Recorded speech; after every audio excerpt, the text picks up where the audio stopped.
Hi guys, today's topic we'll be talking about subsale units. Why? Because I recently have been receiving quite some inquiries on, TTR, recently the supply for new units has been so low. So should I be considering subsale units since it's like the newest out of the bunch that we have on top of those that are still like in the launch phase? For those of you who have no idea what is subsale unit, we are talking about those that are near MOP, typically mostly, but it generally refers to those that have been bought already, and then the owner haven't even, maybe some of them in that case haven't even moved in yet, they're selling to you, or maybe the unit TOP already haven't gotten their CSC phase, and then generally they sell it out, and these are considered still subsale lah. Okay, so just for your info, so today's topic will be on whether you should be considering subsale units. Okay, whatever I share today just based on my own point of view. It doesn't represent any other people. So just my own research. So there is the disclaimer. Okay.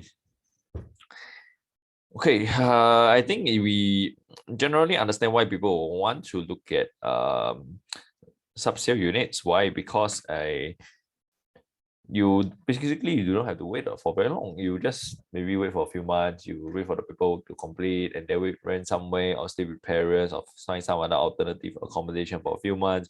And there you go, you get something that is brand new, smells brand new, even facilities are brand new. So you are one of the first to move in. In fact, the first owner for that particular unit. In some cases, not all sub-sales cases are you are the first one to move in, because there are some that maybe the owner feel like they're staying for a few months, then they want to sell off. So there's just a disclaimer on that.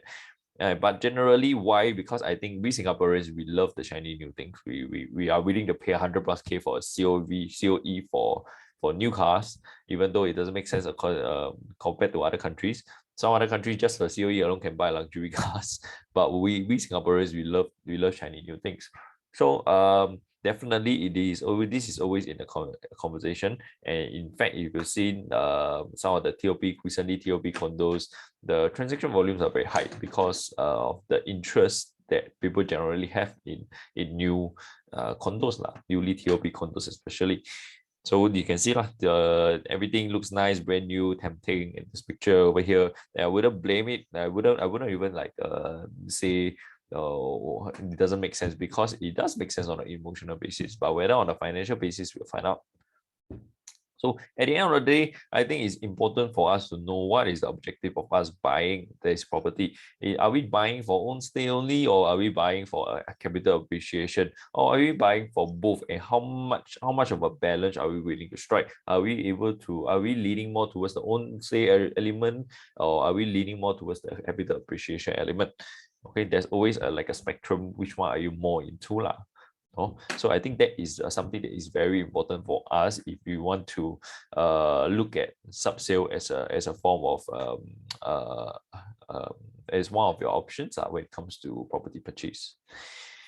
Okay, so let's see. Today I'm just going to present some data from recently TOP condos. When I say recent, not say like maybe within 1 year, only can be 1 to 3 years, because I think the data is still quite relevant, and I tend to compare within different regions, north, south, east, west, generally like that. Okay, and for this case, I don't use today's sharing. I don't use south. I use more of central. Why? Because I think south, the characteristics are very different from the how the rest of Singapore behaves. Okay, in fact, it's a very tricky situation. For those of you who don't know, South is generally, CCR regions there where a lot of people actually lose money. So that one will be a different topic. I'll touch on that maybe in the next session.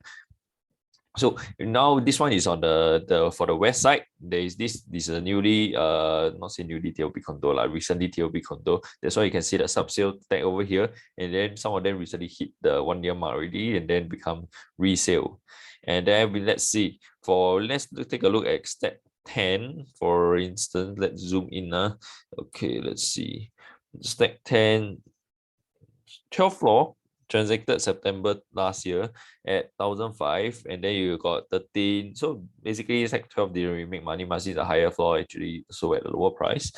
Then you got 18th floor that sold at a decent price, not bad, but you can see they are generally about the same range, which doesn't really show the obvious capital appreciation. But then again, it's just a difference of 1 month. Then we move on to a few more months down the road, 3 months down the road. You got 16th floor selling at a little bit higher, 1.55 thousand PSF. Then you got 19th floor selling all within a 1.4-1.5 range, which I think is fair enough to say that you may not be losing money in terms of people yet, but if you account into your transactional fees, then probably you may still be losing money. But then again, it shows that they are still not losing money at this point because the market has been on a bull run ever since 2020 when the circuit breaker was released.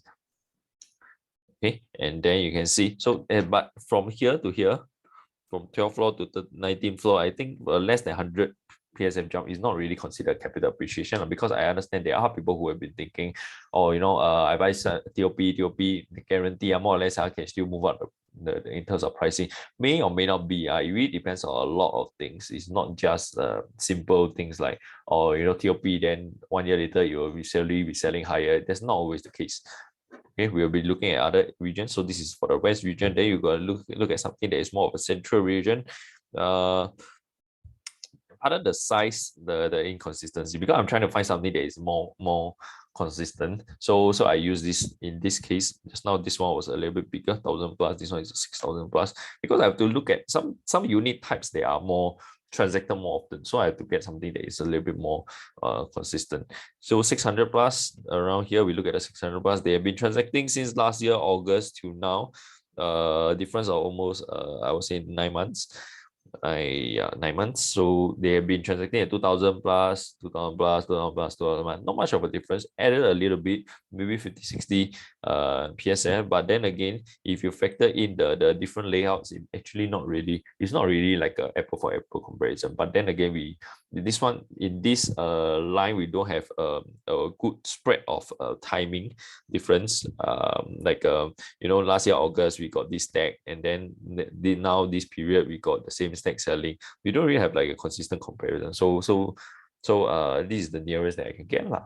You can see there's not much of an increase when it comes to TOP. And by the way, this one is really TOP. Okay, so this one is more of a central kind of region. And then you got this one is in the north region. Let's take a look at this. So 9th floor 2019 transacted at 1,006 plus. Then you got 8th floor also 2019 transacted at 1,006 plus. Then you got 7th floor very close to them, also transacted at 1,006 plus. If you think about it, yes, maybe you appreciate a little bit, but once you factor in fire stamp duty, actually no, you don't really see appreciation in that sense. Okay, so but at least we get a glimpse of, okay, 2019 this guy TOP already, then you got a sub sale, then you move on to the resale, which has been just this year, just 2-3 months ago. You can see the difference. Even though 3 years after TOP, it hasn't really moved despite the market bull run. Okay. And then you got the east side, you got these guys over here, you got okay, you can see the subsale, this whole subsale bunch is here. So we zoom into here. 10th of May 2021 to about March 2022, we look at stack 46 in this sense, in 1,003 plus. So this one between, the funny thing is between 5th floor and 12th floor, there's a difference of 100, almost 100 PSF. So that means people in this development, they kind of value the higher floor quite a lot difference, quite highly. They value it quite highly. That's why you can see there's quite a significant jump in terms of PSF. Okay, for just a 7th floor kind of difference. But then again, if you average out, then actually it's not much of a difference for this guy. Maybe yes, it might have appreciated, but still less than 100 PSF. I wouldn't call it obvious capital appreciation kind of jump. So I'm not very convinced by the fact that what people say that once the TOP already, then you have capital appreciation because people buying higher. It's not always the case. Yes, there are some cases, but it's not always the case that this always happens. Okay, there is a lot of other factors that is involved. So but then again, like I said, we don't blame people for looking after the shiny new thing that they cannot wait, and then they say, TT, I don't want to wait because I don't want to go and rent because I can't imagine shifting the house twice or 3 times. it's so much of a headache. So the question is, if you're not willing to shift the house twice, and then are you willing to forgo a few $100,000 lah? Because if you are impatient, then like what this graphic is saying, the impatience can make wise people make do funny things. And also, this one is Warren Buffett by stock market. He's talking about stock market, but obviously kind of like I think it kind of makes sense when it comes to the property market lah. It's the device for transferring money from the paying patient to the patient. Which I totally agree, because those who got in early, they're willing to wait. They have alternative accommodation. They have rent, either they rent or they go and stay with parents. They make the unnecessary sacrifices. I do have clients um who sold their place, their own place, 5 room, and then they go and squeeze everything into 1 room of their parents. So imagine there's the amount of sacrifice that they are willing to go through to save that kind of money. And today they are definitely sitting on a lot more appreciation, okay, 6-figure appreciation easily. But then again, is everyone able to make the kind of sacrifices? I don't think so. I seriously don't think so, because I've seen many people who are not willing to wait. Yes, but the thing is, they are not willing to wait, and they're telling me, oh, I need to make this next purchase is very important to me, because this is my stepping stone to my wealth, or maybe for those who are slightly more advanced in the age, 40s, 50s, they say this is their last stepping stone already, and then they are still not, and they are still trying to behave in an emotional manner. Then I think is really a pity lah, because these guys are looking at either the resale in a hot market. I'm not saying that resale cannot buy. I'm saying that resale, you have to be very careful, because in a bull market, resale are inflated. Unless you're telling me today is a bear market, and then you don't want to be looking at resale, because those are cheap, in a bear market. In fact, a lot of things are cheap in a bear market. Then there is no wrong. But if you're looking at a bull market, I think it is something that is very tricky. Like, for example, if you look at the stock market, $1,000 that time for Tesla went up to 1,200 plus, and then when it went down to 1,000 plus, people started adding because it looks cheap. But then the thing is, do look at what happened when the market goes down. But when it comes to property market in Singapore, it's a little bit different, because of the numerous cooling measures that we have that is controlling the market, and that's why it behaves a lot more differently compared to the typical stock market. But then again, that gives us a challenge. How are we going to expect a bear market? Because when it comes to stock market, I think it's more rational. There is not much of a regulation that is controlling the market as compared to our local real estate market.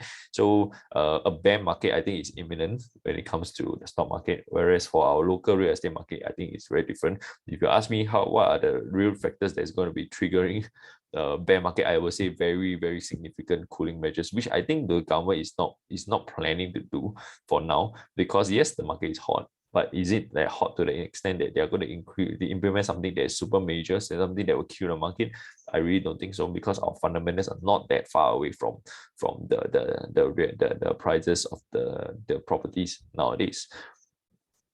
Okay, so conclusion wise, if today you're buying because you really don't want to rent, because you really need to move in, and to you capital appreciation is not that much of an issue, that I would say go ahead, go and buy a subsale property. I think there's not much to think about, because you get to stay in something that is new. You don't really have to worry about lease problems yet.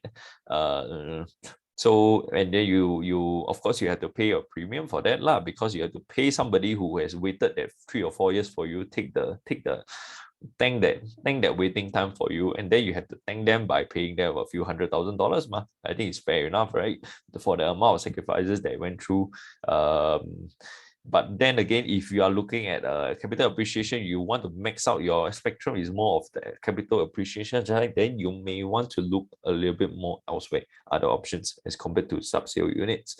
Because yes, some of them they may increase 100 PSF or slightly over 100 PSF. But I really don't think that once you TOP already, then within that 1-2 years, your subsale unit is going to increase by 200-300 for 500 PSF, because that is very unlikely. First of all, the developer is not going to be pushing that price for you anymore. They are already, once they hand over the keys, and then they get their rectification, everything all done, their job is done. So they have no obligation to help push out the price, and they won't be able to do so. And then your neighbors may not be as greedy as you may want them to be. So maybe 100 PSF is a lot to them. They are willing to let it go. So if that's the case, that will make it harder for you to appreciate more. So 100 plus PSF, you have to think about it, whether is it worth it for you to be holding for that maybe 5 years down the road, because we understand that not everyone is I'm moving. Imagine you moving already 3 years, you want to move again. Very unlikely, right? Because the fact that you don't even want to wait in the first place, it means that you don't want to keep moving. So I think unlikely these guys will be staying for 3 years only. They are likely going to be staying 5 to 10 years. And will you be able to stomach the actual monetary loss when it comes to your transactional costs, as your buyer stamp duty, agent fee, loan interest, so maintenance fee, everything, you can add them up, easily 6-figure. Is your property purchase able to offset all this so that you can get out on a profitable basis lah? Okay, so all these factors you have to think about it. And then yep, that is all we have for today. I think our comparatively shorter session. If you have any other things you need help with, then just drop me a text and then I'll see how I can help. All right, that'll be all we have for today. See you guys. Bye bye.